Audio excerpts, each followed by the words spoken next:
Good morning and welcome to 𝗥𝗵𝗲 Show. Thank you for always tuning in. And as we always say, 80% is showing up. So showing up to your success is what matters to us. And today, my co-host Ria is going to take over the conversation. And before she does, I want to introduce myself. Welcome. My name is 𝗥𝗵𝗲. My name is Ria, and welcome to our show. Ria, I'm going to pass the mic to you. Thank you, 𝗥𝗵𝗲. And today's topic is a continuation from the book of Robert Kiyosaki, Increase Our Financial IQ. Let me share my screen.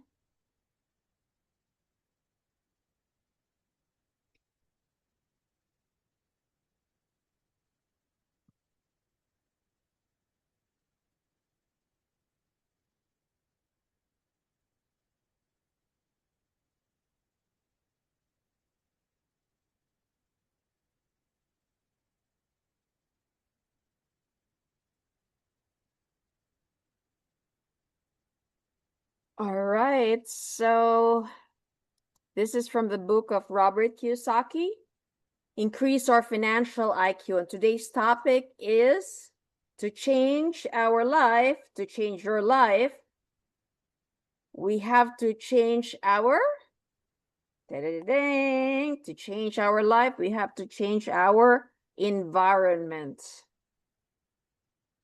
So Robert's research on education and how we learn, it became clear that environment was the most powerful teacher of all. Interesting, right? Environment is the most powerful teacher of all.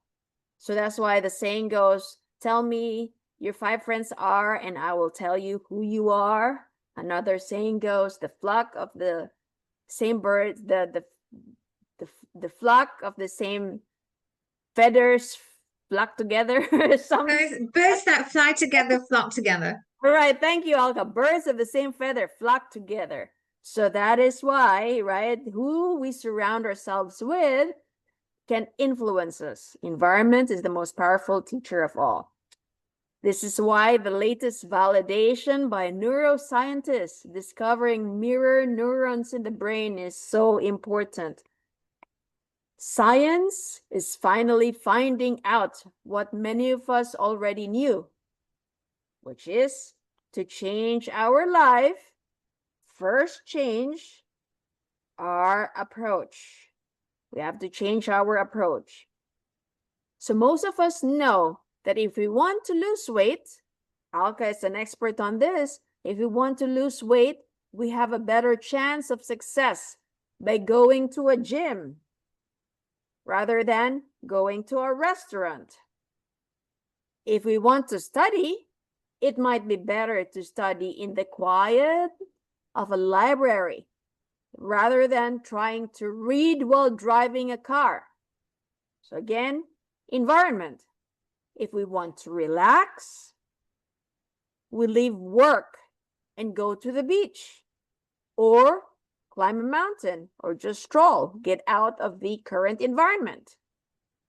And if we want to become rich, we need to find an environment that is conducive to becoming richer. An environment that strengthens all the 3 brains, the left, the right, and the subconscious brain. The power of environments.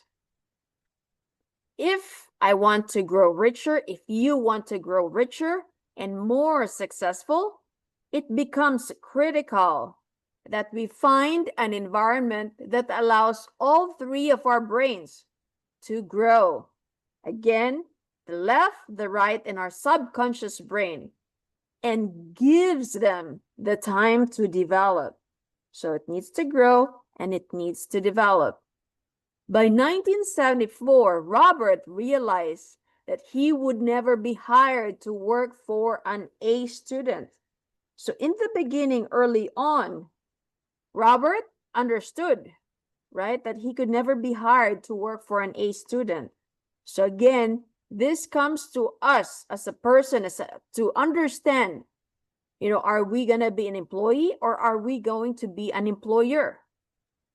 It's a self-realization, self-deduction of what you want to be when you grow up, or of what God wants us to be, what's God's mission for us on this earth.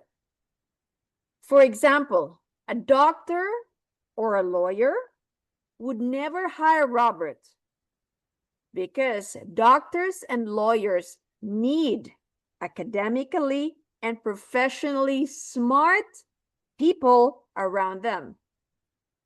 You can't blame them, right? They have to be surrounded by academically and professionally smart people. Why? Because they deal with, people's lives. A doctor can save or can hurt or can kill. A lawyer can put you in jail or can release you.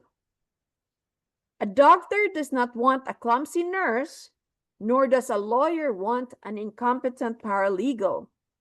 Since Robert was a C student, so like I said in the beginning, early on, when Robert was a student, he knew that he was not into what the traditional academics were teaching him and his students. So he had a realization, self-realization, that he's not the greatest in terms of academics. So since Robert was an A student, he needed to find a way to get A students, the cream of the crop, to work for him. This is when he decided to be like his rich dad. I just want to share too, upon reading other books, you know, Henry Ford,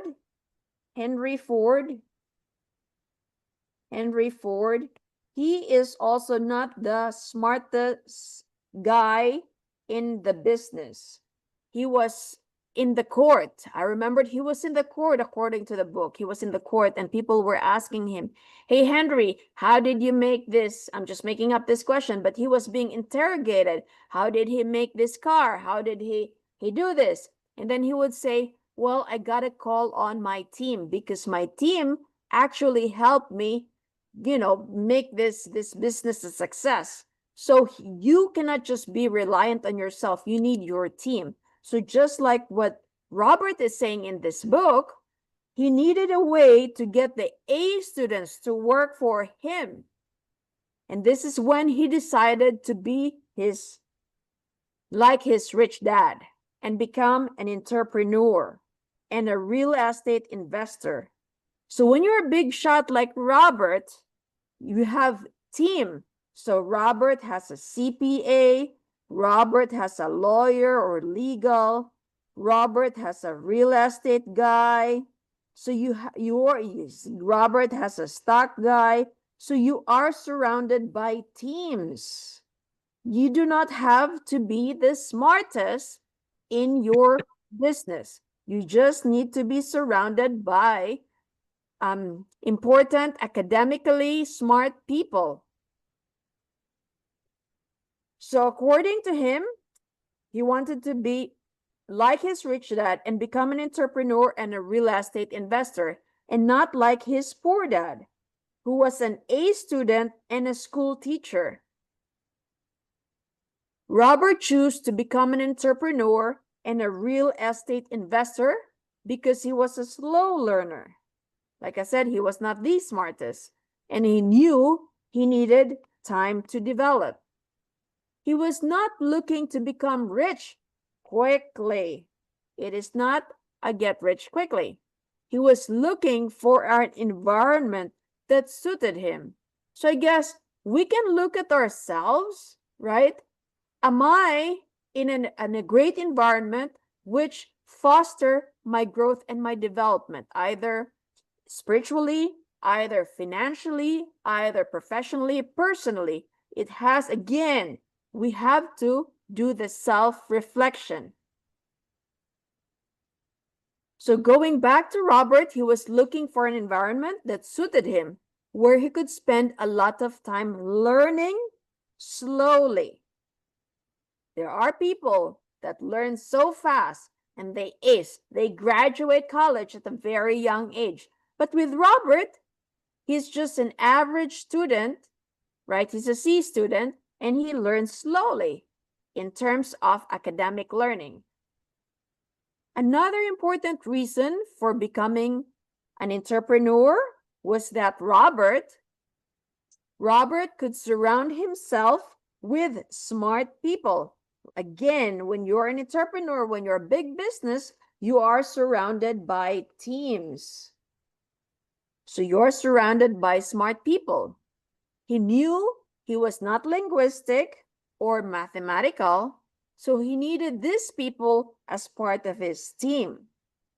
Robert says he's still an average writer and average at math and terrible with details. So knowing this about himself, it seemed more logical for him to surround himself with smart people. Again, knowing oneself, right? Knowing oneself. So he surrounded himself with smart people who like being on a team. I know there are others who do not like to be surrounded by other people. They're like, do it yourself. They like to do it yourself. But when you do it yourself, you cannot go very, very far. You can make everything perfect, but your destination is only short. Why? Because you're a one-man person. You're a one-man team. These are the perfectionist people. Robert found out the hard way that many smart people are not good on teams. That's a fact. Many smart people are not good on teams, which is why they excelled at school, taking tests on their own. In his world of business, Robert takes tests every day, but not as an individual. Yes, I agree to this. When you're in business, there's so many problems that you're troubleshooting every day. The problems are the tests. The problems are the tests. These are your tests. And whether you solve or whether you're able to solve your problems is the result of the test, whether you ace it or you flunked it.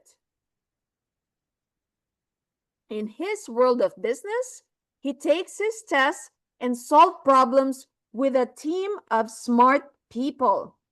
In other words, his genius comes out on a team. They bring out his genius on them. He makes the final say. He thinks, is it good? Is it bad? What's the disadvantages of doing this solution, right? So your genius would come out on a team. For others, such as Tiger Woods, who's a very excellent golfer, genius comes out through the individual. Again, Tiger Woods, right? He's a golfer. So golfer, you're a one-man player, right? So he's by his own. So that's individual.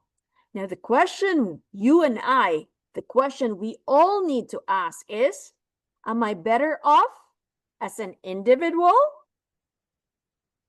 And a lot of the doctors, the lawyers, the accountant, right? Doctors, lawyer, legal, they're great with being an individual. Am I better off as an individual or I'm better off as a team? And when you're a team, majority of them are businesses, right? Or entrepreneurs. And or CEOs. There are CEOs who, their business, for example, a hospital, there's a CEO on that. So a CEO handles a team, right? So am I better off playing solo as an individual or am I better off with a team? So that's our reflection for today. Self-reflection. Am I good by myself? But again, your runway is short, right? If you are doing it by yourself, and usually you are a perfectionist. Or am I better off on a team? Now the runway here is longer, very long, because you have a team. You have a lot of people that helps with solving the problem. Now, there's always mistakes because by nature, humans makes mistake. We have a lot of people in here.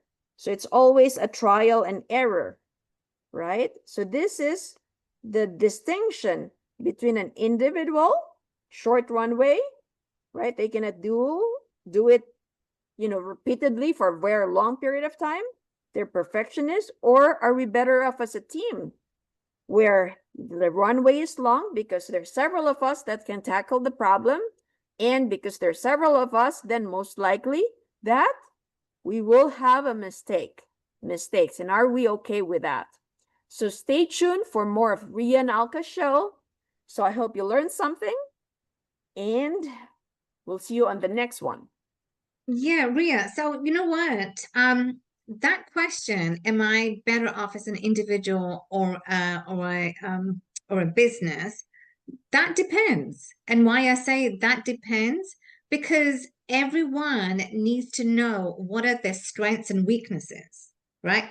Got to know your strength, got to know your weaknesses. When you can justify this, then you are able to know, okay, and also what are your strengths and weaknesses, and also am I an introvert, am I an extrovert? So when you know these criteria, these prerequisites about you, then you can say, okay, well, am I a team player or am I an individual player?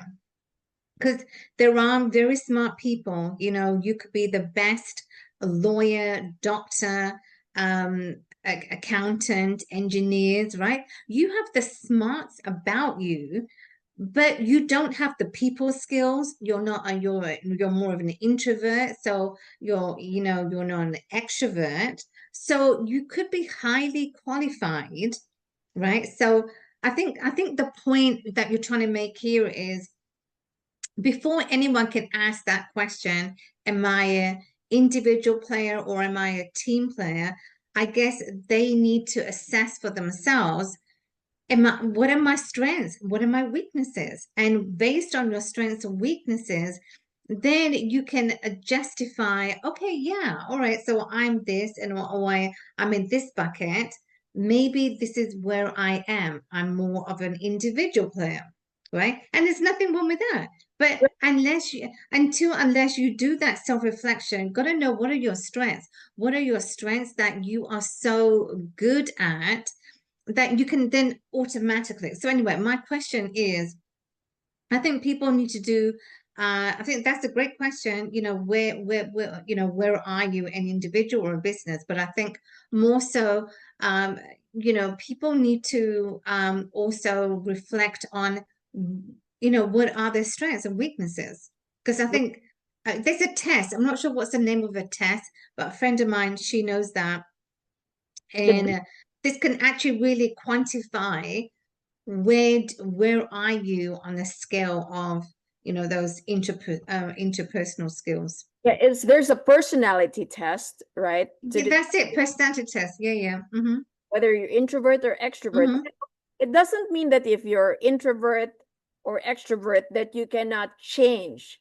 It's not about the change. No, it's not about the change. Anyone can change. Anyone can change, but you know what? But not anyone can change. Change requires, the growth comes in the change. And you mentioned that in the beginning, that growth, right? So not anyone wants to change, because there are people out there that don't want to change, and that is okay. If you don't want to change, well, then you just stay where you are.